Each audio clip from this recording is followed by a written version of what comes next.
자, 거기 보시면, 자, 갈등의 해소란 갈등의 양상이 어떤 결말을 맺게 된 상태고요. 심화란 갈등이 점점 깊어지는 거예요. 그냥 쉽게 말하면 해소가 안 되면 심화다. 라고 생각하시면 됩니다. 자, 갈등이란 서로 다른 욕망의 충돌. 거기다 밑줄. 욕망이 충돌. 요것만 밑줄 치면 돼. 욕망이 충돌.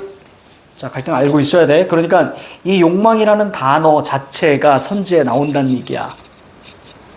알겠지? 욕망을 다른 말로 지향이라고 하는 거야.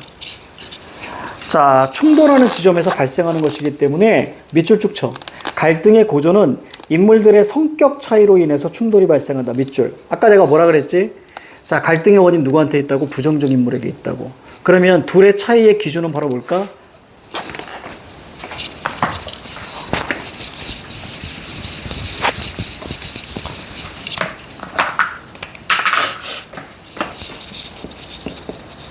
자, 인물 간의 갈등에서 차이가 있거든요. 이 차이라는 것은 욕망의 충돌이야. 이 녀석을 뭐라고 한다? 우린 갈등이라고 하는 거야. 그러니까 선생님이 이런 말 되게 많이 써요. 욕망 이런 말들. 그치? 다 평가원에 나온 단어야. 그러니까 선생님이 수업 시간에 쓰는 말들은 전부 다 평가원에서 한 번씩 나온 단어들이야. 자, 그러면 이것의 바로 원인은 바로 뭘까? 바로 성격과 가치관입니다. 가치관이 뭔데? 지향이잖아. 이 가치관이 욕망이잖아. 이 둘의 차이 때문에 늘 갈등이 생겨. 이해가죠? 요거 우리가 알고 있어야 돼. 성격과 가치관의 차이. 그러니까 선지에서 둘의 인물의 성격이 차이가 있니? 그럼 두 인물이 갈등이 있느냐 없느냐만 잡아내면 되는 거야.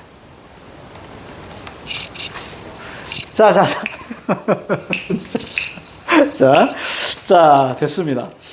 자, 그래서 설명이 여기서 중요한 점은 갈등이 형성되고 해소되는 지점에서 작품의 주제, 쉽게 가자. 텍스트의 마지막에 늘 주제가 나오는 거야. 시에서도 마지막에 주제가 나왔죠? 소설에서도 마지막에 주제가 나오는 거예요. 자, 봅니다. 자, 이문열의 우리들의 일그러진 영웅. 자, 황석영의 아우를 위하여 이렇게 있는데요. 자, 요거 한번 우리가 여러분들 그냥 읽어봐요. 뭐 체크 안 해도 되니까. 자, 먼저 왼쪽 거 한번 읽어보세요. 왼쪽 거 한번 쭉 읽어봐. 왼쪽 거 쭉 읽어보세요.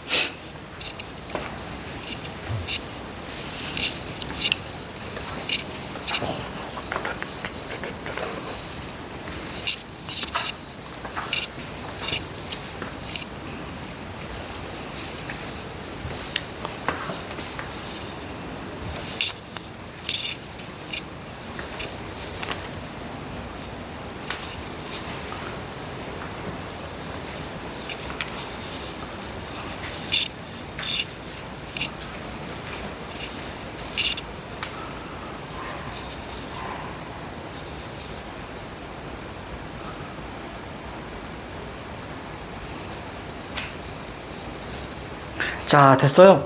자, 마지막 한번 볼까요? 마지막 쉽게 갈까? 자, 밑에서, 자, 두 번째 줄 볼까요? 그 눈길이 너머로 쏘는 듯해 맞받기가 몹시 어려웠다. 이렇게 마무리되죠? 그죠? 마이너스 마무리됐죠? 그럼 갈등이 해소야, 심화야? 무조건 심화야, 그렇지. 그죠? 그럼 갈등이 심화 정도로 보시면 됩니다. 밑에 한번 읽어볼게요. 자, 부당한 권력을 행사하며 그부들을 괴롭히는 엄석대와 이에 굴복하기 꺼려하는 나와의 갈등입니다. 인물 간의 갈등. 작가는 이를 통해 권력의 허구성을 지적하고 부조리한 현실에 순응하는 소시민적 근성을 비판하고 있다. 자, 오른쪽 황석영의 자, 아우를 위하여. 자, 시작 읽어봐요.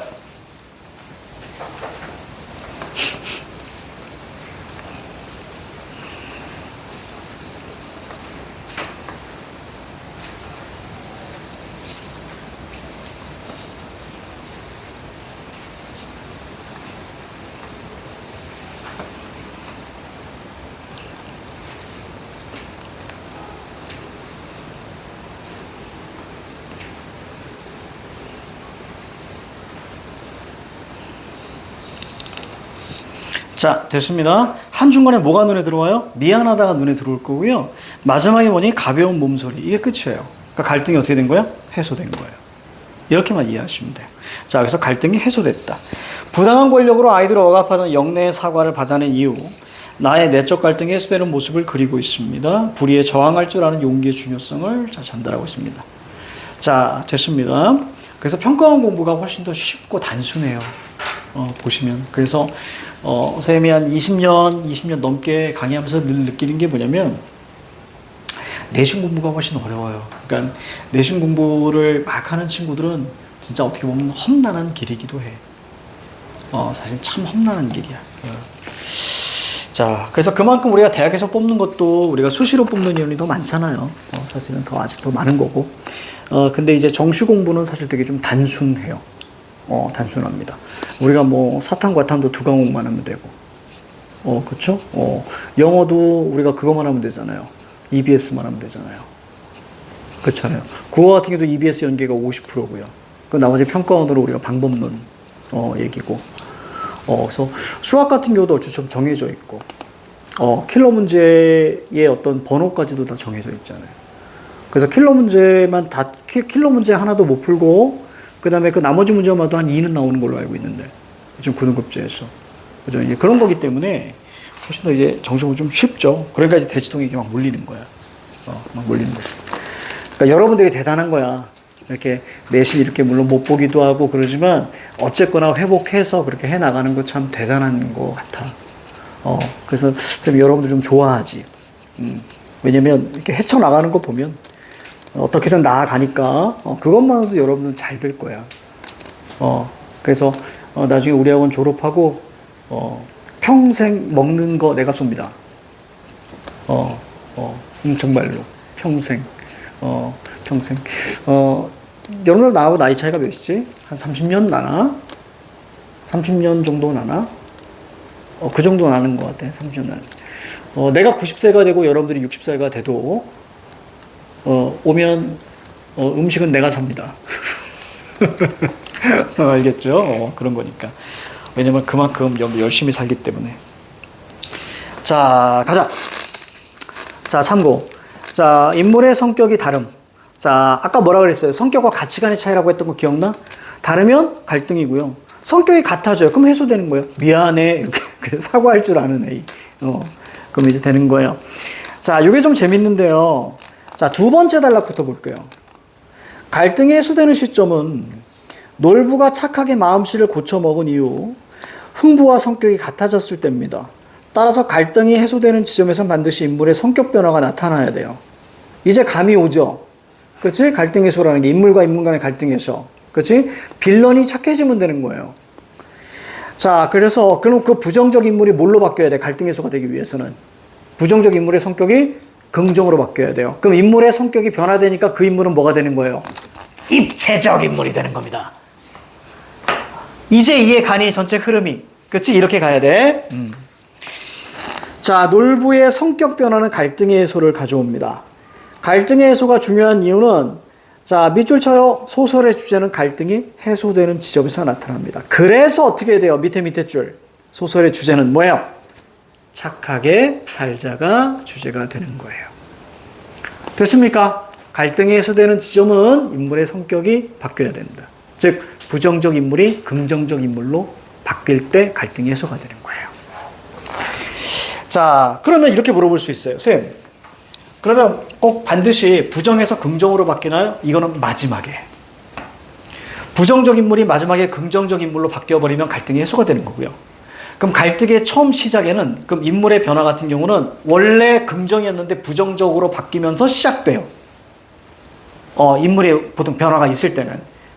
즉, 그러면 긍정적이었던 인물이 부정적인 인물로 바뀌어서 갈등이 시작될 때 그 인물은 뭐에 영향을 받았을까? 무조건. 왜 착했던 애가 부정으로 바뀌었을까? 이유는 무조건 현실 사회. 그것 때문이야. 알겠죠? 그것 때문이야. 자, 그 다음 넘어가요. 자, 이제 황석영의 가객이 있습니다. 자, 완전 실전 문제. 완전 실전 문제. 자, 오른쪽 문제 유형 보니까 가나에 대한 설명으로 적절한 것은 이렇게 나와 있어요. 그쵸? 그렇다면 가 읽고 거기에 가에 해당하는 거 우리가 제껴 나가시고 나 읽고 그 다음에 마무리 짓는 거예요. 여기까지 이해갑니까? 그래서 여기서 중요한 핵심은 뭐냐면 갈등이 해소되니, 즉 소설을 읽을 때 마지막에 갈등의 해소 유무까지도 판단하시는 게 주제 요소입니다. 자, 우선 체크하면서 읽어보시는 거예요. 자, 시작.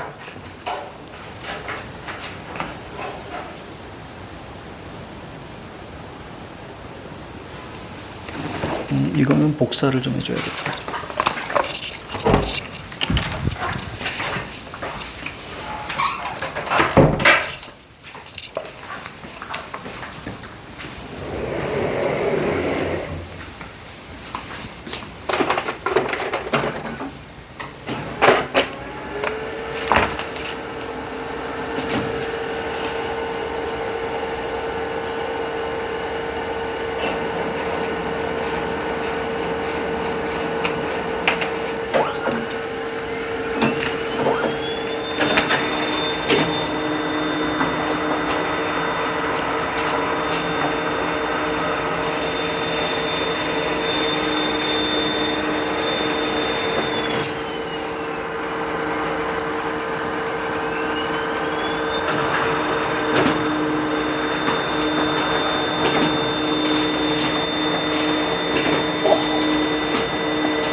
자, 다 붙인 거는 손 들어요.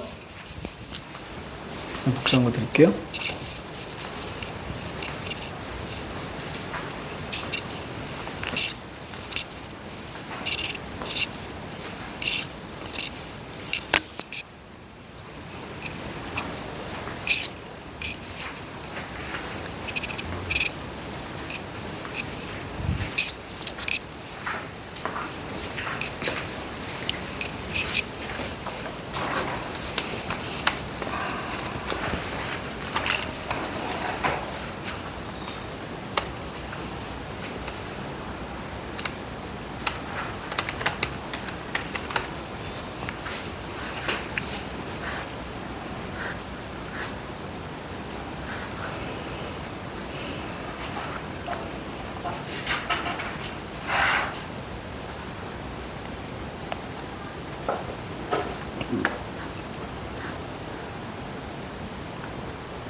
자, 다 한 친구는 손 들어요.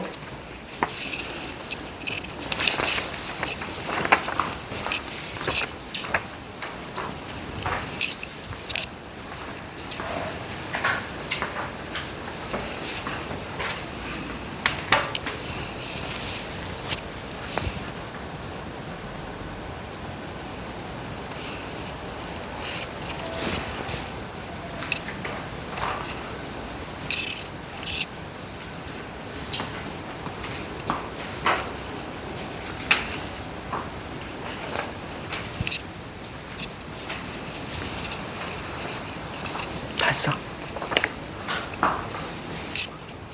뒤에도 혹시 장이 또 있니? 있구나. 자, 다 한 사람 손 드세요. 다 푼 사람. 다 풀었어? 자, 여기. 자, 다 푼 사람.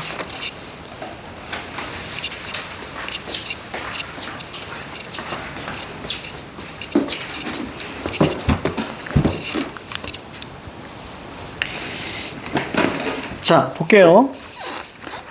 자, 거기 보시면 우리가 이제 뭘 우리가 잡아줘야 되냐면, 자, 가와 나가 있는데, 자, 앞부분에서 가볍게 읽었거든요. 가볍게 쭉 읽어가다가 여기 갈등이 있구나 라고 하고 나서, 그 다음에 두 번째 단락에, 자, 나 동그라미 잡고요. 자, 시샘과 선망으로 입을 안 먹었습니다. 그러니까 나는 갈등이 있는 거예요. 그렇죠? 기분이 안 좋죠? 갈등이 있어요. 그래서 어떻게 하고 싶어요? 검은 고를 박살내버리고 싶었어요. 그래서 우리 질투라고 적어놨죠? 질투. 자, 하나 더 해라. 이번엔 긴 거 해봐라. 그때 누가 등장합니까? 여기 사람들도 있고 가객도 있어요. 가객 동그라미 잡아주시면, 동그라미 했죠? 자, 그리고 나서 노래를 한 가지밖에 모르냐? 자, 안 보인다. 고개 들어라. 사람들 얘기 나오고요. 비렁뱅이 가객의 얼굴을 보려고 자꾸만 재촉했고, 자, 이때 그가 작시면 이 그가 누군지를 판단하는 게 되게 중요해요. 그래서 가객과 그를 쭉 이은 거 보이죠? 이것도 하나의 스킬입니다. 헷갈리지 않게. 현재 인물명, 사람들은 필요 없어요, 그냥. 그치? 자, 그래서 나와 가객이죠. 이 둘이죠. 자, 그리고 나서 고개를 들었고요. 자, 그럴 때 밑에 보니까 답답해지면서 속이 뒤틀리고 구역질할 지경입니다. 여기 지금 나가 등장했잖아. 1인칭이잖아. 그럼 누구 중심으로 읽어야 돼? 나가 주인공이니까 나 중심으로 읽어가야 되는 게 맞아. 알겠지? 자, 그래서 속이 뒤틀리고 구역질날 되겠습니다. 가객은 뭐예요? 추한 얼굴이었다. 그래서 선생님의 화살표가 왼쪽으로 가 있을 거예요. 속이 뒤틀리고 구역질이 날 지경이었다. 나의 어떤 심리 태도적 반응이죠. 그게 원인이 바로 뭐냐면 바로 추한 얼굴 때문인 거예요. 그래서 화살표를 끌고 온 거예요. 그냥 읽다가. 자, 그리고 그 밑에 가락의 신묘한 아름다움은 그 추한 얼굴에 씌어서 또 사그라지고 말았습니다. 그리고 나는 뭘 느꼈어요? 자, 밑에 저기 사람들의 가슴 속에 증오를 불러일으키고 증오는 심한 역증이 나게끔 했습니다. 자, 중약 줄거리 이제 수추입니다. 그 가게 얘가 주인공이에요. 강을 건너갔습니다. 자, 요거 우리가 끄는 이유는 뭘까요? 왜 끊었을까? 장면이 탁탁탁 전환되는 걸 가볍게 끊어버린 거예요. 그래서 자, 저자 시장을 떠났고요. 저작거리 그 다음에 강을 건너갔고요. 그 다음에 과거를 자 떠올렸습니다. 누가? 바로 수추가. 그래서 이제 과거 얘기입니다. 자, 그는 믿어지지 않아. 이때 그가 수추인 걸 알아셔야 되는 거예요. 자, 그는 믿어지지 않았습니다. 자, 수추는 밑에 줄 자신의 얼굴을 미워했습니다. 시냇물도 미워했어요. 그래서 자, 밑에 단락에 자꾸만 여위어 갔어요. 어느 날 장면 전환이 됐어야 되고, 자, 그는 혼자 노래를 불렀습니다. 이때 줄이 탁 끊어졌어요. 그래서 어떻게 했습니까? 딱 같은 얘기 나와요. 다 마이너스 나오고, 그래서 노래를 부를 수가 없었던 거예요. 자, 그 다음 수추는 밤이죠. 그래서 앞에다 장면 전환한 거예요. 그러니까 밤을 먼저 보고 나서, 그래서 밤 네모 딱 잡고요. 그 다음에 앞에다 장면 전환 탁탁 표시하는 거예요. 자, 수추는 밤 가운데서 진실로 오랜만에 평화로운 잠을 잤다. 여기서 게임 끝난 거예요. 자, 왜 그럴까요? 저기 위에, 그 위에 장면, 자, 누구만 등장했어? 수추만 등장했지. 두 번째 장면, 수추만 등장했지. 그치? 혼자 등장했잖아. 얘가 갈등하고 있잖아. 무슨 갈등? 내적 갈등. 이해 갑니까? 근데 세 번째 단락에서 갑자기 마음이 어떻게 됐어요? 환해졌어요. 갈등? 해소. 그렇지. 이렇게 잡는 거야. 알겠지? 갈등 해소된 거예요. 자, 그럼 지금까지 수추 혼자 나왔잖아. 그러니까 무슨 갈등이야? 내적 갈등. 그렇지. 내적 갈등이 있다가 결국 어떻게 됐어요? 기분 좋아졌잖아. 그럼 해소. 평화로운 잠을 잤습니다. 왜요? 노래로부터 노연한 것이다. 그래야 평화로. 그러니까 노래가 뭐가 되는 거야? 긍정이야, 부정이야? 부정이 되는 거예요. 그렇지. 여기까지 갑니까? 자, 세목으로 잡아놓은 거예요. 그러니까 갈등의 원인은 노래인 거예요. 자, 수추는 파괴된 악기와 벌어진 노래를 회상했고요. 오른쪽 끝에 이제 노래만을 사랑하고 모든 것을 미워했던 이제 변화된 것을 알았습니다. 그리고 갈등 해소로 마무리. 자, 그러니까 1, 2, 3, 4, 5번 중에서 뭐만 잡아요? 갈등 해소 잡습니다. 정답 3번 이렇게 가야죠. 여기까지 예간이. 그렇지? 이렇게 잡아주면 자 게임이 끝나는 거예요. 자, 그럼 1번에 보니까 자, 가에서는 두 인물 간의 대립을 통해서 갈등이 고조되고 있다. 대립을 통해 갈등이 고조가 되는 건 말이에요. 근데 반드시 자, 나와 그가 대립된 건 아니죠. 맞습니까? 대립은 싸워야 돼. 가객은 나를 몰라요. 그렇죠? 오히려 사람들과 이렇게 두 인물이 아니고 인물들 이렇게 하면 좀 모르겠으나 자, 그리고 여기는 어떤 대립은 아니고요. 그렇죠? 사람들이 해. 얘가 못생김. 그치? 그런 거니까. 자, 그 다음에 2번에서 타인 있습니까? 나의 타인 없죠? 수축 혼자만 나왔습니다. 그러니까 바로 2번 제껴나가야 되고요. 자, 그 다음에 4번 가에서 인물의 성격 변화가 들어. 여기 봐봐. 나 성격 변화한 거 있습니까? 성격 변화는 무조건 긍정에서 부정 혹은 부정에서 긍정 이렇게 바뀌어줘야 돼. 사람들은 처음부터 끝까지 부정이고요. 나도 처음부터 끝까지 부정적이죠. 그렇죠? 부정적 심리를 가지고 있으니까. 자, 그 다음에 5번에 보니까 가의 저자 사람들과 나의 짐승들은 자, 서로 다른 이유로 자, 모여들고 있다라고 되어 있어요. 자, 그렇다면 거기 보니까 저기 봐봐. 둘 다 모여든 이유가 뭐예요? 노래 들으려고 모여들었죠. 맞습니까? 서로 다른 이유가 아니고 같은 이유. 그러니까 여기 전체는 뭐예요? 아, 갈등해소. 그럼 우리가 여기서 깨달아야 되는 건 뭐냐면 갈등 해소의 유무도 자, 출제 요소구나 라고만 깨달으시면 되는 거야. 알겠지? 이런 정도만 잘 깨달으시면 되는 거야. 자, 한 줄 정리. 갈등의 모란, 해소란. 한 사건과 관련된 갈등의 양상이 어떤 결말을 맺게 된 상태를 자, 말한다. 이제 넘어가요. 이제 고전시 특징 하다가 말. 잘 됐어. 여러분들 그 다음 시험이 기말고사에 어떻게 보면 암시였던 것 같은데 기말고사에 송민국이 들어가 있습니다. 기말고사 범위에. 그럼 송민국이 들어갔다는 얘기는 여러 가지 뭐가 들어갔다는 얘기야? 고전 문학 파트가 꽤 많이 들어갔다는 얘기야. 아이고 다리야. 볼까요? 지금 거의 이번 중간고사는 사실은 거의 현대 문학이었다면 이제 우리가 3, 4, 5, 5는 웬만하면 안 들어가고요. 3, 4인데 그냥 쭉 읊어줄게요. 자, 3단원에 보시면 뭐 정읍사, 봉산탈춤, 춘향전, 뭐 로미오와 줄리엣 안 하실 거고요. 그치? 정읍사, 봉산탈춤, 춘향전 있고요. 그러니까 춘향전은 들어가는 경우도 있고 안 들어가는 경우가 있어서. 자, 그리고 이제 주몽시는 안 할 가능성이 높습니다.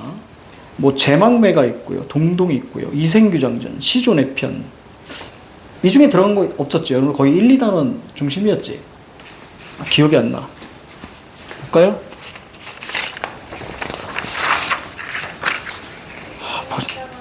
그래, 정읍사만 들어갔네. 정읍사, 송인, 사리와 요 정도 들어갔다. 그쵸? 고전, 뭐 공방전 이런 거 이렇게 들어갔고요. 그래서 나머지가 다 그거예요. 전부 다 고전이고요. 저 뒤쪽에 이제 뭐 현대시들이 좀 있지만 그렇기 때문에 우리가 여기서 고전시 이번 주 다음 주에서 하는 건 꽤 장점일 수 있겠다라는 생각이 듭니다. 자, 보기 파트로 나올 수 있으니까 갑니다. 고전시 특강이에요. 자, 개념1. 자, 세속과의 자, 거리감이 자, 드러나 있다. 야, 그러면 똑같은 말이 뭐냐면 자연에서의 느낀 흥취예요. 아까 우리가 쌤이 얘기했던 여기 있다. 얘예요. 이제 얘를 배우는 거예요. 얘를 배웁니다. 보통 이제 고전시가의 보통 이제 중심은 사실은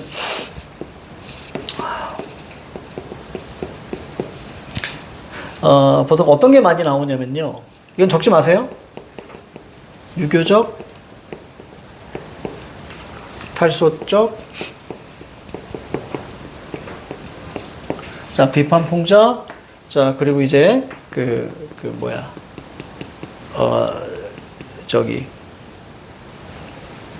학문수양, 이씨. 이런 것들을 압축할 수 있거든요. 근데 평가원에서는 뭐 어떻게 나오냐면, 평가원에서는 이렇게 나와요. 이별, 유교적, 탈속적, 그 다음에 기행가사. 좀 다르죠? 많이 다르죠? 얘네들이 95%예요. 그러니까 비판풍자는 어떤 판단에서 나오냐면 사설 시조에서 EBS 연기가 있으면 그때 잠깐 보면 되고, 그리고 보통 이제 어떤 소설이나 뭐 이런 거에서 지금 나오게 되기 때문에 고전 시간에 이게 다예요. 이 이별이라는 것은 당연히 기생의 이별도 있을 것이고 임금과 이별도 있을 것이고, 그래서 하나를 이렇게 묶죠. 그래서 이게 다예요. 그래서 우리가 고전 시가를 개별로 이해하면 어려운데요, 전체 우리가 흐름으로 이해하면 되게 좀 쉬워요. 그래서 아까 우리 이 부분을 한 거예요. 요거를 선생님이 자세히, 선생님의 야심작이 있어요. 야심작이 바로 뒤에 넘겨보시면 표 하나가 보일 거예요. 그죠? 그 표가 선생님의 야심작이에요, 사실은. 전체 흐름을 다 보여주는. 자, 그러면, 자, 우선은 자연친화를 먼저 보는 거예요. 그래서 이제 자연친화, 사실 자연친화가 가장 핵심이기 때문에, 그래서 자연친화를 좀 길게 좀 잡았습니다. 유교적인 건 좀 어렵지 않아서. 자, 개념 1. 자, 세속과의 거리감이 있다. 자, 자연에서 느낀 흥취가 드러나 있다. 세속, 거꾸로 읽으면 속세예요. 그래서 세속이라고 하기도 하고 속세라고 하기도 하는데, 평가원세는 사실 자, 세속, 속세가 비슷하게 나옵니다. 세속과 속세. 자, 우리가 있는 곳이 바로 뭐냐면 세속과 속세예요. 세속과 속세. 그럼 여러분들 여기서 공부하는 이유는 뭐죠? 출세하기 위해서요. 그 출세, 세상에 나아가기 위해서인 거예요. 자, 그러면 이 출세라는 것을 우리 네 글자로 뭐라고 하냐면 입신양명이라고 하는 거예요. 그 입신양명이 뭐죠? 몸을 세워서 내 이름을 날리는 것이 아니라 부모님의 이름을 날리는 거예요. 그게 입신양명이에요. 그러니까 우리가 요거를 좀 이해하시는 게 좀 중요해요. 그 시대의 가치를 좀 이해하셔야 되는데, 그 시대의 가치가 뭐냐면, 자, 보통 이제 우리가 시가 고전시가라고 하면 기본적으로 남자가 좀 많이 쓰죠. 그렇죠? 4대부는 전부 다 남자죠. 그치? 4대부가 남자고요. 그리고 이제 기생시가 있단 말이에요. 기생. 그 기생은 정해져 있어요. 얼추 정해져 있고, 기생이 쓴 시조는 무조건 주제가 하나예요. 이렇게만 이해하시면 돼. 바로 뭘까? 오빠 그리워. 이게 다야. 이제 오빠 그리워가 다야. 가끔 이제 여류 작가 중에서 부모님에 대한 그리움도 있지만, 그 여류 작가라고 해봤자 신사임당, 허난설은 이 둘입니다. 그렇기 때문에 여성이 작가일 경우는 전부 다 오빠 그리워 정도만 이해하시면 돼요. 그 오빠는 어떤 오빠? 4대부 오빠. 이해가죠? 남자는 이제 달라지는 거죠. 그럼 내가 질문 던질게요. 그럼 남자가 그리워하는 대상은 하나밖에 없어.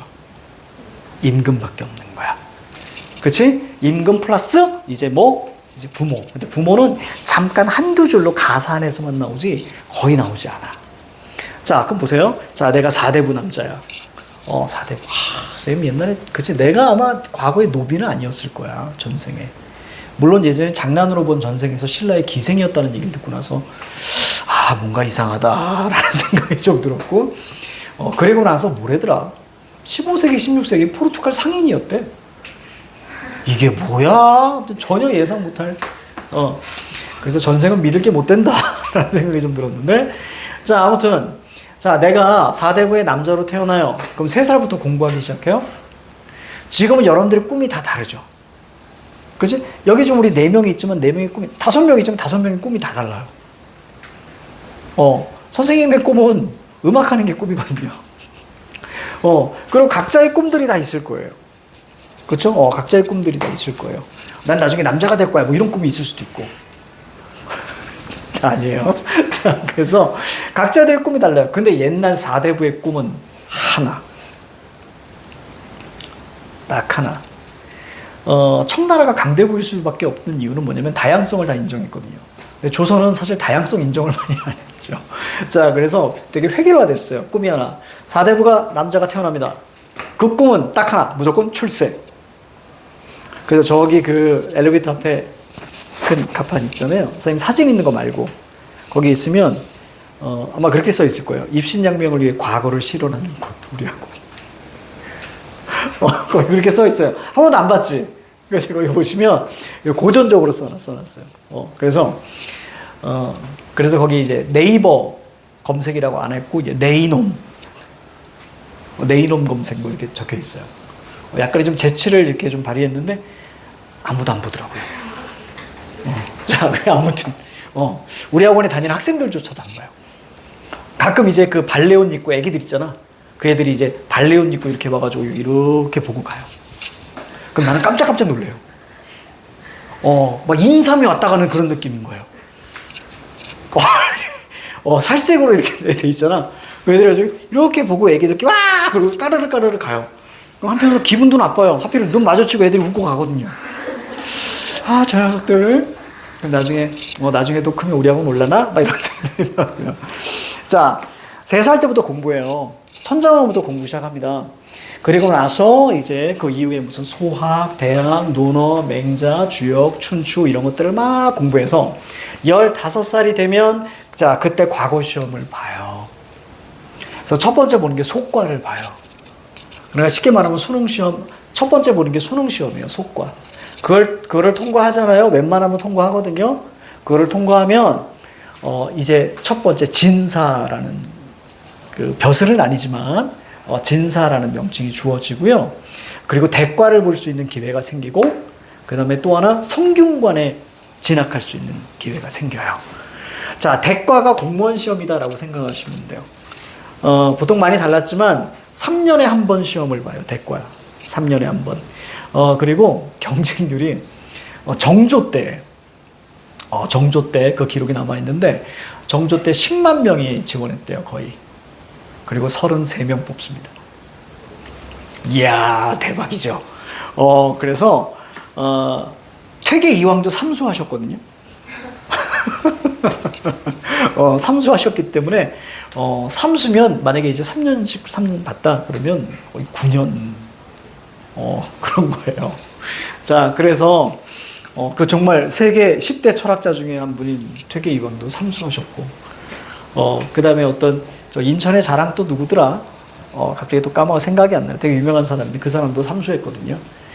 그래서 혹여 이번에 시험 못 받더라도 특정 과목 못 받더라도 인생이 망하는 건 아니니까 걱정하지 않으셔도 된다.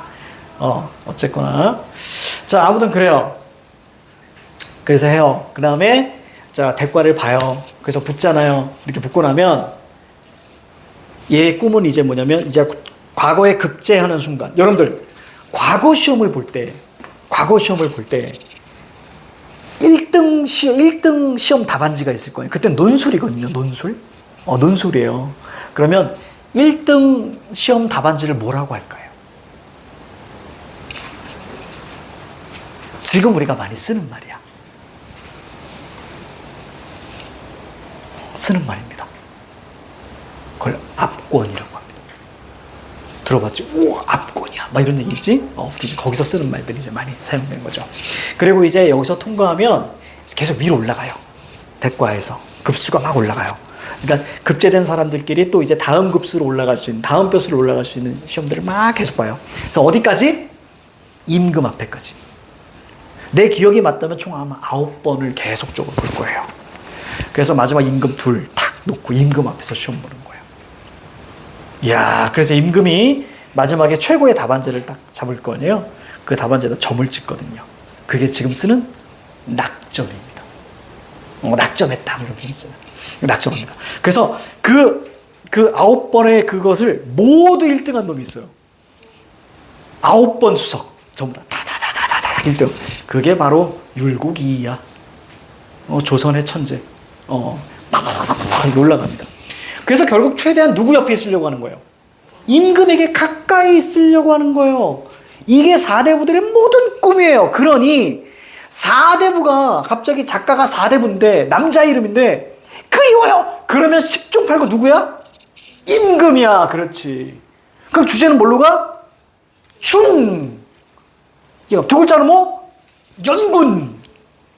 근데 갑자기 매화 나오고 막 그래. 4군자 나와. 그러면 주저절개. 이해 갑니까? 이게 바로 전체 시조의 거의 30-40%에 해당하는 거예요. 자, 만약에 4대부가 딱 등장했는데 슬부도다. 그럼 이 새끼 어디 있는 거야? 유배지. 그렇지. 이해 갑니까? 그러니까 무조건 이런 거야. 그러니까 요 가치를 이해하시면 이제 고전 시조가 쉬워지는 거예요. 그럼 더 쉽게 갈까? 시조나 그 가사를 봤는데 작가 4대부야. 그럼 어떤 시험만 찾으면 돼? 님 딱 나왔어. 그럼 무슨 님? 임금님.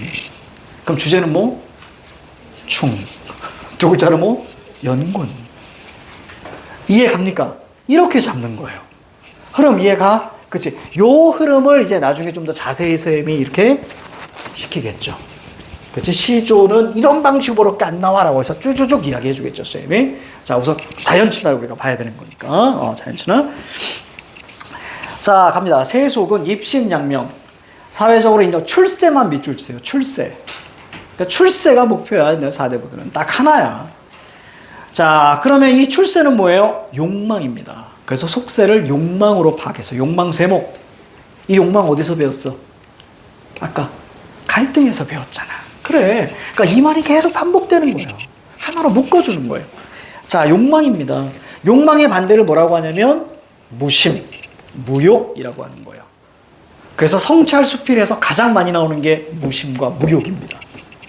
이런 걸 우리는 다섯 글자로 뭐라 그래? 정신적 가치라고 하는 거예요. 욕망을 다른 말로 뭐라 그래? 물질적 가치라고 하는 거. 이해 가죠? 문학은 이 둘의 싸움이에요. 자, 가볼게요. 탈속은 자, 세속으로부터 벗어나 자연 동그라미. 그러니까 벗어나서 자연으로 가는 거예요. 뭘로? 자발적으로. 됐습니까? 자발적으로 가는 거예요. 그러니까 당연히 속세가 좋겠어요? 싫겠어요? 싫어요. 하지만 가끔은 뭐 할 수 있어요? 임금님 잘 계시나? 이렇게 생각할 수 있어요. 왜요? 어렸을 때부터의 꿈이 그거였으니까. 이해가지? 잘 계시나? 그럼 이걸 뭐라 그래? 속세에 대한 미련. 하지만 결국 선택은 뭐다? 자연. 그래요. 이 판단을 머릿속에 잡으시고 고전 시간은 그래서 지향하는 가치, 긍정과 부정만 판단하셔도 충분하다. 알겠지? 그거 우리가 선생님하고 연습할 거야. 그럼 어떤 시가 나와도 여러분들 잡아내실 수 있어. 자, 갈게요. 강호. 강과 호수죠. 강과 호수. 자, 앞에 우리가 다 물수자 있죠. 그렇죠? 저 부수가 물수라는 것은 알고 계셔야 돼요. 이런 거 몇 개 알고 있어야 돼. 알겠지? 자, 이거는 이제 물을 나타냅니다. 그럼 우리가 어떤 한자를 볼 때, 자, 도저히 모르겠어. 그러면 얘만 가지고 물이라고만 해석하셔도 충분하다. 알겠지? 강호라고 있어요. 특히 강은 알겠지만 호 보세요. 물과 관련된 호, 그럼 머릿속에 뭐가 떠오른대요? 호수. 그렇지, 이렇게. 됐죠? 호수. 이렇게 있는 거예요. 자연 속의 공간을 의미하고요. 강호, 한정. 자, 강호 뭐예요? 자연이에요. 정은 정서고요. 한이 중요합니다. 한. 자, 한이 뭐예요? 한가롭다겠죠. 아까 선생님이 요거, 그렇지. 이렇게 나오는 거예요. 이렇게만 해석하면 돼. 한가로움, 이렇게 한가로움. 자연 속에서 삶을 추구하는 태도를 의미한다. 선생님 별로 안 좋아합니다, 자연. 모기가 너무 싫어가지고. 만약에 모기가 없잖아. 선생님 아마 자연으로 갈 거야. 진짜 모기가 없었다면 나는 여기서 학원 안 차리고 어디로 갈 거냐면 저기 진짜 산골 마을에다 학원을 차릴 거야. 진짜. 그래서 거기 애들 막 애들 코 올리고 막 와가지고 송충이 막 자꾸 흔들고 막 이런 애들 있잖아. 그런 애들 이렇게 모아가지고 뭐하니? 그럼 쥐 잡고 있어요. 막 이런 애들 있잖아. 막 뱀 구워 먹고. 그런 애들 데리고 나면 국어를 가르쳐 줄 거야. 진짜로. 표준어 쓰면서. 밥은 먹었느냐? 이러면서 먹었더래요. 막. 맛있더래 시봉. 막 이러면서 말이지. 애들. 그럴 것 같아. 어디 가도 할 것 같아. 자, 오늘 여기까지 합니다. 다음 시간 본격적으로 들어갈게요.